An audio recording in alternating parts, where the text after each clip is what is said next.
Hey guys, welcome back today. Let me move over. I already know someone's gonna come out soon. Everybody's napping right now. That's the best I can do. Okay.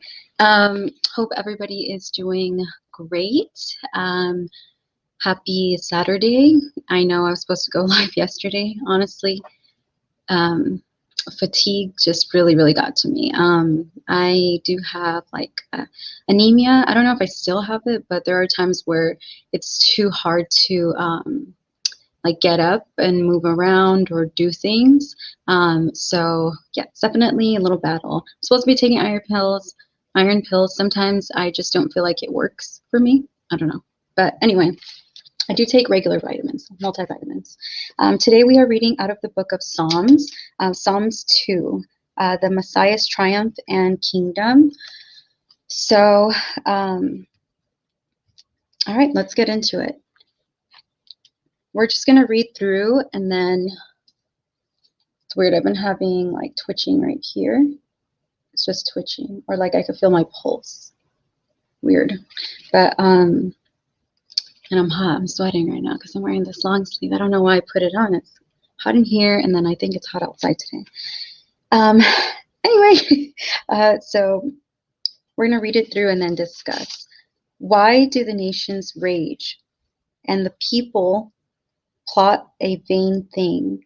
The kings of the earth set themselves, and the rulers take counsel together.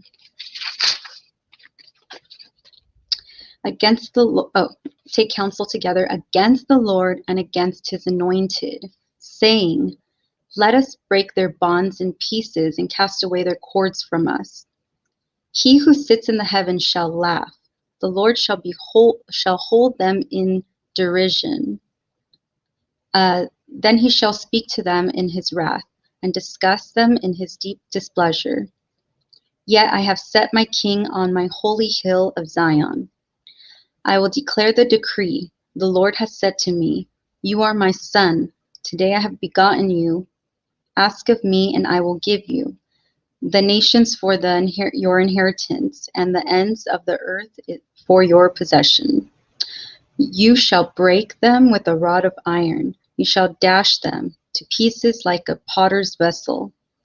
Now therefore, be wise, O kings. Be instructed, you judges of the earth. Serve the Lord with fear and rejoice with trembling. Kiss the Son, lest he be angry, and you perish in the way, when his wrath is kindled but a little. Blessed are all those who put their trust in him.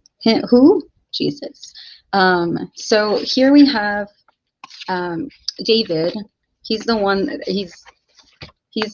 who is speaking, and so he's either talking about all the King Davids or about himself. So today I'm reading from explainingthebook.com, and so I'm just going to get into it, and it breaks down the verses that we just read. So divisions. The structure of Psalm 2 is made of 3 parts. Verses 1 through 3 tells us about this near universal rejection of the Lord and the king whom he anointed to rule his nation, Israel, the Davidic ruler. That's the first section. The second section runs from verse 4 through verse 9. This is where we are given the reaction of the Lord to this international uprising against his reign. So that's part 2 of 3. And finally, we have the last section in verses 10 through 12, based on God's reaction to this international uprising against his authority. The psalmist gives some advice to those doing the uprising. And so that's the last section of this psalm. So the topic and theme, what is Psalm 2 about? I think the issue of God's sovereign rule is unavoidable throughout the psalm. It permeates all of the psalm, God's rules, and he he does so through his anointed Davidic king. There's widespread rebellion against this king, but it's vain to try to get away from the God who holds your very life in his hands. Like they say before we're born, God actually holds us as a beam of light in his hand. Okay, and that very God has determined to set his king on his holy hill of Zion and to destroy all opposition and therefore submit to that rule. So that's what, okay.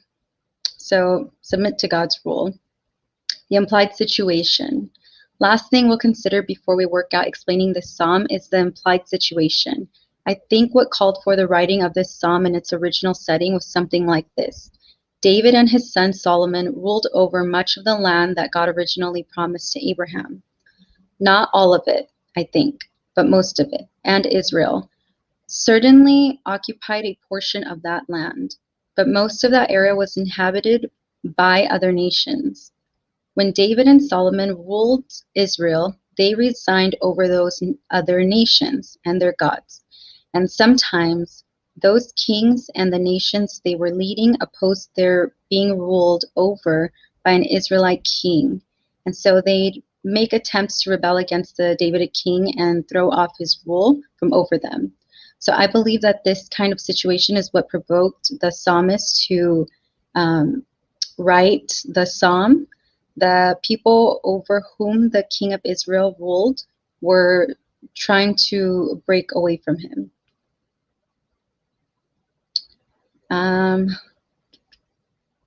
So some references. This psalm is referenced several times in the New Testament. And when it's quoted in the New Testament, it's not talking about David or Solomon. It's talking about one of their descendants, according to the flesh, Christ. And later on, we'll briefly explore these passages that speak of Christ from Psalm 2. The universal rejection of God and his king. But for now, let's get into the details of Psalm 2. Because we can't even hope to understand how the New Testament is using this psalm unless we actually know what it meant to its original author as delivered to its original audience. So we'll read the first section again, verses 1 through 3. So I'm reading from the King James Version. Why do the heathen rage and the people imagine a vain thing? The kings of the earth set themselves, and the rulers take counsel together against the Lord and against his anointed, saying, let us break their bands asunder and cast away their cords from us. Why do the heathen rage? So first of all, who are they talking about, right? Like, who's the heathen? Like, I'm not, me? So if you're not Jewish, you are a Gentile. That's what it is. Okay, and Gentiles are considered heathens from Jewish people. Yeah. Okay. Anyway, they're given the label the heathen.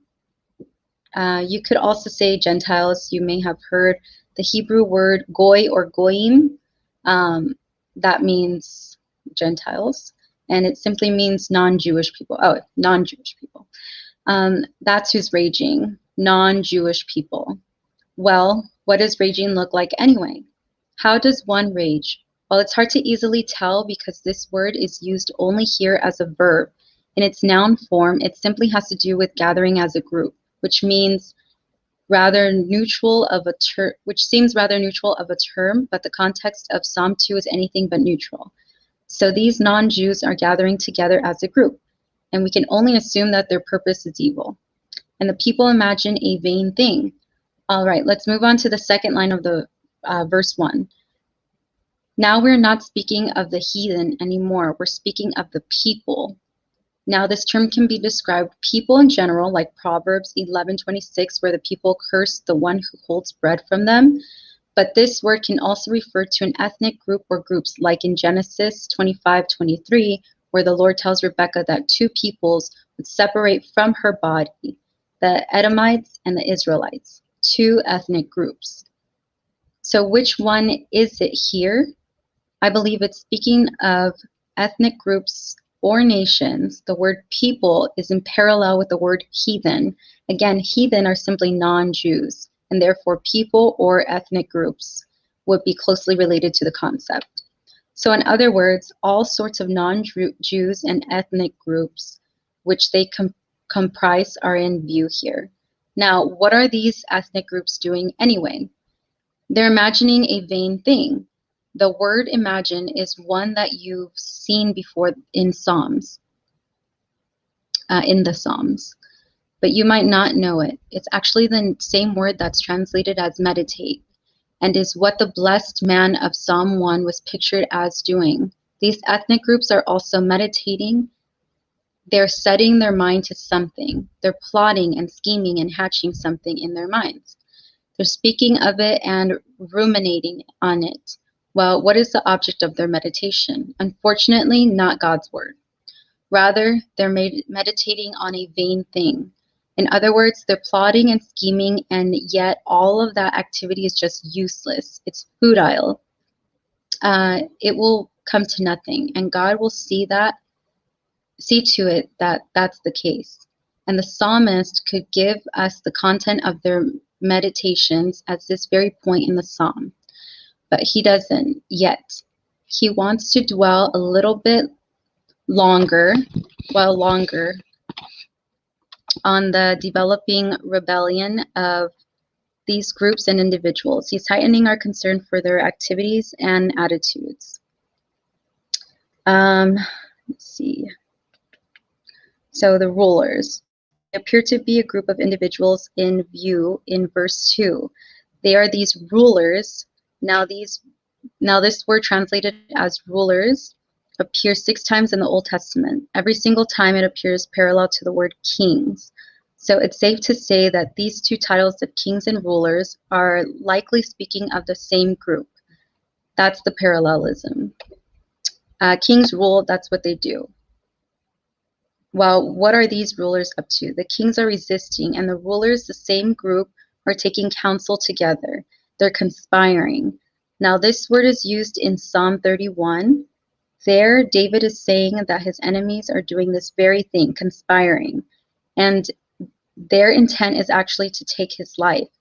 But what are they conspiring to do here in Psalm 2? Who are they against? These people are resisting and conspiring against none other than the Lord God of hosts. Can you imagine the futility of this kind of behavior? It reminds me of the book of Revelation, where Christ comes back on a white horse, and he's coming to rescue Israel from their assailants. And he's not alone. He's coming with the armies of heaven. You can't beat that kind of army. And yet, the ponderous part of it is that the assailants of Israel actually face Christ and are ready to fight him. It's madness to fight the immortal God, but that's just what the enemies will do in the end times. And it's exactly what we will see happening in this psalm, against the Lord and his anointed. And you know, the animosity of evil people so often is not directed at God alone. It's often directed at his human representatives.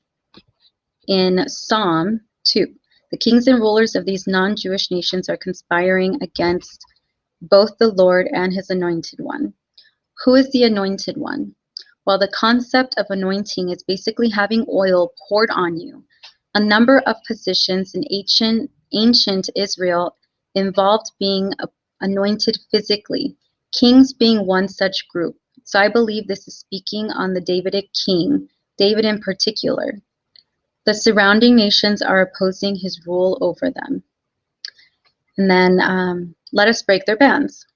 So the non-Jewish nations and the kings who rule over them are gathering together. They're meditating and they're scheming.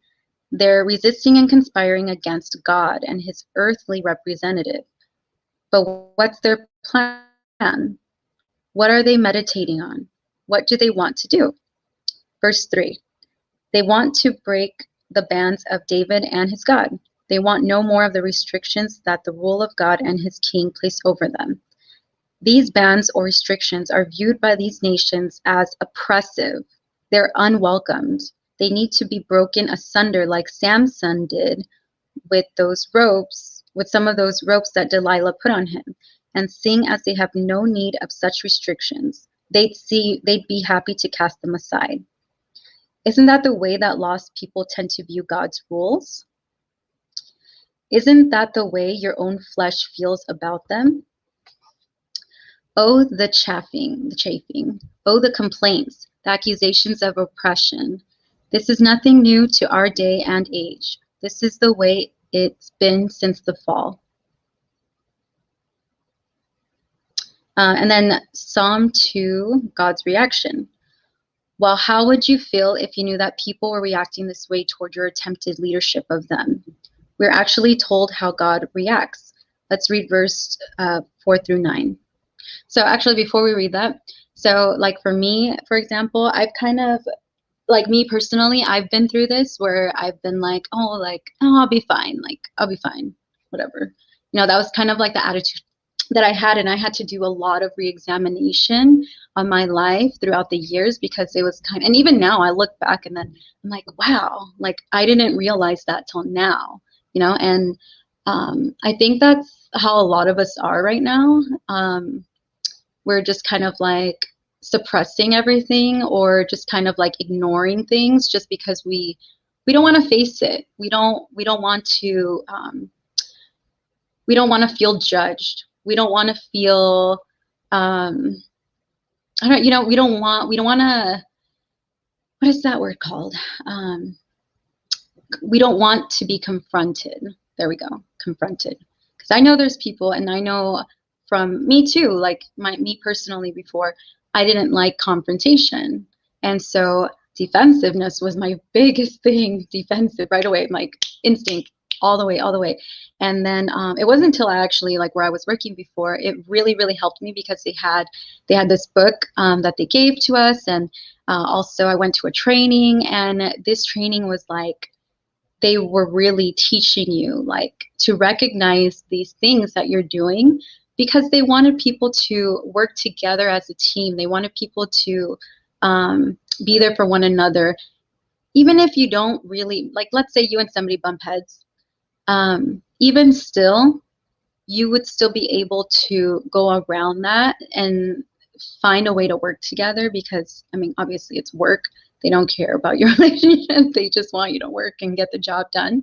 But yeah, and I that's reminding me of that, you know, like just getting defensive with certain things, because even myself, like years ago, now, like even when, I don't know, I can't really think of anything right now, obviously, like, but I will, my testimony is coming soon, I promise. But yeah, anyway, back to the story. So Psalm 2:4, he that sitteth in the heavens shall laugh, the Lord shall have them in derision. Then shall he speak unto them in his wrath, and vex them in his sore displeasure. Yet have I set my king upon my holy hill of Zion. I will declare the decree. The Lord hath said unto me, thou art my son. This day have I begotten thee. Ask of me, and I shall give thee the heathen for thine inheritance, and the uttermost parts of the earth for thy possession. Thou shalt break them with a rod of iron. Thou shalt dash them in pieces like potter's vessel. We're first of all told of God's physical position. He's sitting somewhere here in Psalm 2. He's viewed as sitting high above everyone and everything, certainly above these puny, riotous nations. And from his vantage point, where he sees and knows everything perfectly, he takes an action that can seem a little odd to us. He laughs. Does he find their rebellion humorous? No, not at all. Look at the next line. The Lord, the Master, Adonai, he will have them in derision. And that phrase, have in derision, simply means that he's going to mock them. Does that fit with our conception of who God is? We know that God is love, but can we also let him be as tough as he reveals himself to be? He's not playing around. The rebellion of individuals and nations against his plans and people don't sit well with him. He is supremely patient and loving, and every single one of us deserves his mocking and scorn. But he's also gracious and not willing for any to perish. Isn't that great? All you have to do is ask for forgiveness and not do it again. Just move forward. And even if you go backward, all you have to do, or you try to ask for forgiveness, or you ask for forgiveness and pray about it, and you just keep moving forward. Let me see. I lost myself now.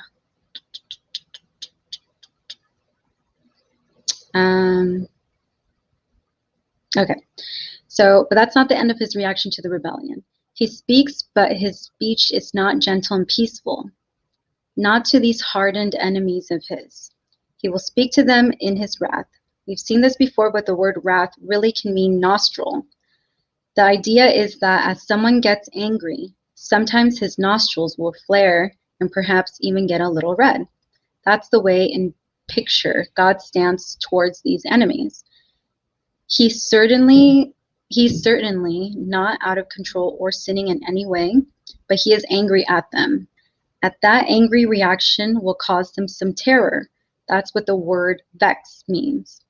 God will frighten them, and he's pictured as frightening them in his sore displeasure. This word sore displeasure speaks of God's burning, glowing anger at these people for the rebelling against him and his king. And so God reacts to this international rebellion. He's angry. He laughs and mocks, and finally he speaks. Verse 6. He points out that he is the one who appointed this king against whom they're rebelling, and that king reigns from Zion or Jerusalem. It doesn't matter what the angry nations say, God's determined to have his king rule in Jerusalem. So that's how God is pictured as directly communicating with the Gentile nations that oppose him and his Davidic king. Verses 4 through 6. But that's just one aspect of his response. The other way is in which God is portrayed as responding is actually not to the nations, but to his Davidic king. That's verses 7 through 9. David is not going to recount for us what God had told him.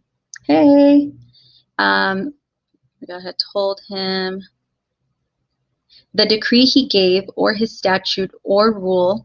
The Lord said to him that David is his son. So we're in Psalms 2, and so I read it through right now, 7 through 9. I'm going over, and so it's talking about, so David is the one that wrote Psalms, and so he's talking about how, he's talking about basically, because if you're not Jewish, you're a Gentile, but we always want to be like the Jewish, but not like, they don't believe in Jesus. So obviously, like, that's when you become Christian, when you believe in Jesus. And so that's where it started anyway. So with that, if you're not Jewish, they call you a heathen. That's a part of it as well. But it's just talking about the rebellion against God and everything that David or his sons, or David and his family were facing. And I just was talking about God's wrath, how he sends that on certain people, especially people who go against him. Okay. So the Lord said to him that David is his son. Now, this may sound a little strange to us. What does this mean? Well, keep in mind that when God made the Davidic covenant with David, he told him that David's sons would be like sons to the Lord, and the Lord would be like his father. Now, the NET Bible has a helpful note on this matter as well. It says the idiom reflects ancient Near Eastern adoption language associated with covenants of grant by which a lord would reward a faithful subject by elevating him to special status, referred to as sonship. Like a son, the faithful subject received an inheritance viewed as an unconditional, eternal gift. Such gifts usually took the form of land and or enduring dynasty. So God is declaring that David is a faithful subject of his, and his inheritance as such a subject includes being given these raging heathen and even the ends of the earth as his possession. If he but asks for them, that's the closeness of God's relationship with David. And God tells him what to do with these heathen. You know, you may have wondered in inheriting these heathen was actually a blessing or maybe more of a punishment for the Davidic king. Well, that's where verse 9 informs us of what God means. David and his successors were to break the rebellion of these Gentile nations. Iron was viewed as the strongest element to the Jews of the Old Testament, and the nations are pictured as being clay vessels. What happens when iron rod meets a clay vessel? The clay vessel loses and it's smashed into pieces. So that's God's response. So that's God responds to international rebellion against him. He responds to the nations in anger and assures them that he is in control. And then he speaks to the one who's representing him on this earth and assures him that God has given him the right to rule. How the nations should react now. So now, based on that pretty forceful response from the Lord, what are these rebellious nations do? That's verses 10 through 12. It's God's counsel to the rebellious nations. So it says, Psalm 2:10 says, "Be wise now, therefore, O ye kings, be instructed, ye judges of the earth. Serve the Lord with fear and rejoice with trembling. Kiss the Son, lest he be angry, and ye perish from the way, when his wrath is kindled but a little. Blessed or blessed are all they that put their trust in him." The kings of these nations are addressed directly again. They counsel to be wise or to gain insight, to pay close attention, to be sensible about the matter in light of the threatenings. The judges or the ones who are supposed to be administer justice in a society are also addressed. Again, these may be the same people as the ones identified as kings. Kings should administer justice, and God counsels them to be instructed or to be warned or take advice or listen to reason. By the way, isn't this wonderful? God could have left it at heated, angry rebuke with these rebels, but he stoops and consents to advise them on the wise choice to make despite their opposition to him. God also commands them to serve him with fear or reverence. He's even in the Old Testament looking for worshipers who would worship in spirit and in truth. If they do, they will find joy. Their rebellion won't do that. Serving the Lord will, and there's a way to rejoice while worshiping and serving the Lord in fear. That also includes trembling. So what does that mean? Well, God didn't make fear, right? We talked about that like 2 times ago. So he didn't make fear. And like for me, I've always been the biggest scaredy cat ever.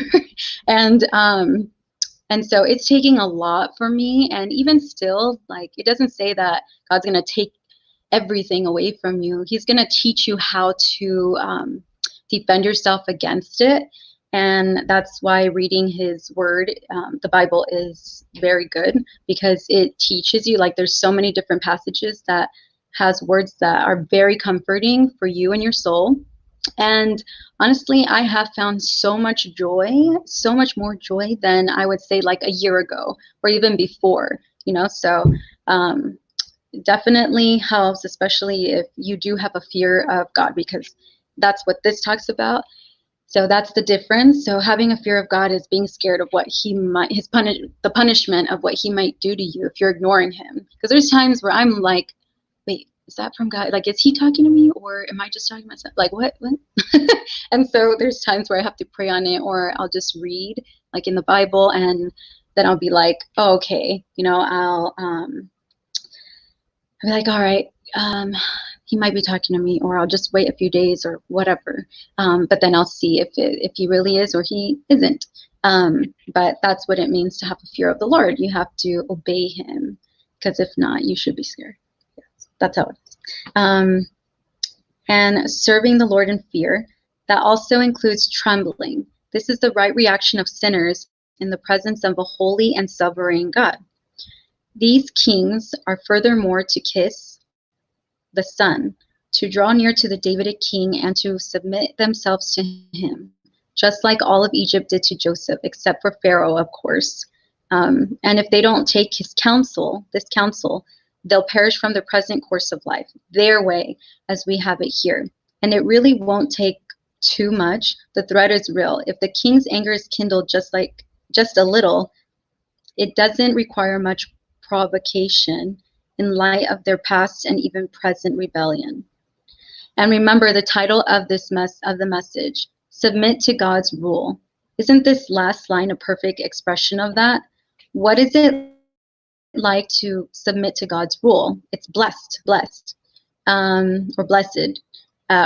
Are all they that put their trust in him, all those who run to him for refuge, as you would run to a large rock that could provide protection from a raging storm. That's the picture. So don't rebel against God's king. They are leaders. It will lead inevitably to destruction. Rather, flee to him and find protection and safety and blessing. And that comes with asking for forgiveness. Yeah.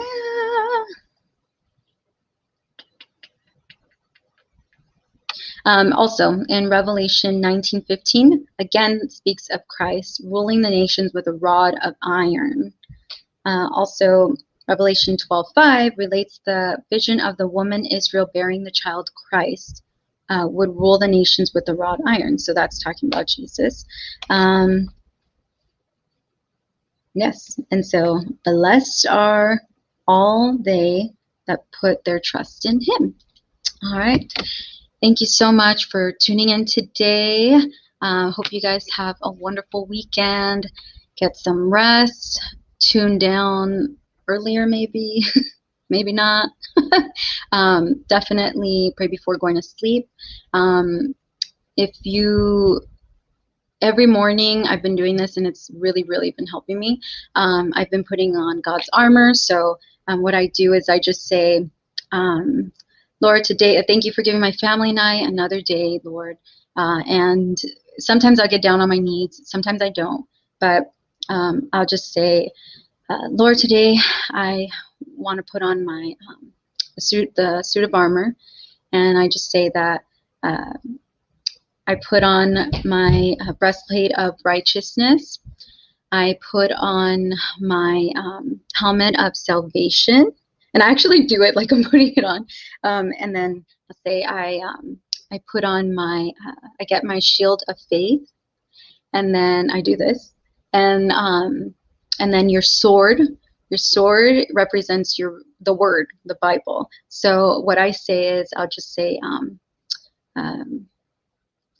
although I walk through the valley of the shadow of death, I will fear no evil, for you are with me. Your rod and thy staff, they comfort me. So I usually just say that, but I'm saying it with meaning, because we can just say, oh, blah, blah, blah, blah. But if you're not really like digging in deep and pressing on that feeling, then you're just gonna walk away like, okay. So you really have to take a moment away and then just do that. And yeah, so sorry, this thing is like, so after I do that, then I do my feet, and I say I put on my armor of peace on my feet, or my boots of armor. And so yeah, and that's the peace. Yeah. All right, guys, thank you so much for joining me today, and I hope you guys have a wonderful weekend, like I said, and may God bless you. Bye.